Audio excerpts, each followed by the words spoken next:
关注总舵主，啥菜都会煮。麻婆豆腐要是觉得比较重口味的话，那就来试一下这款肉末豆腐。首先把5毛钱一块的嫩豆腐切成方块，猪肉剁成肉末备用。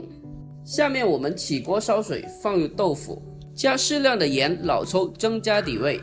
水开后焯水1分钟，去除豆腥味，捞出控干水分。下面开始烹饪，热锅凉油，再将剁好的肉末倒进锅中炒香。炒香之后，我们加一点姜葱蒜末，姜葱蒜能很好的去除猪肉的一个膻味，再加一点蚝油。沿着锅边烹入料酒，酒在挥发的时候能很好的去除腥味，再加入开水。下面我们开始调味，适量的生抽、老抽、盐、鸡精、白糖。这时候我们把豆腐放进锅中，采用中火煨煮4分钟。紧接着我们水淀粉进行勾芡处理，注意芡汁不能太稀或者太稠，以我视频浓稠即可。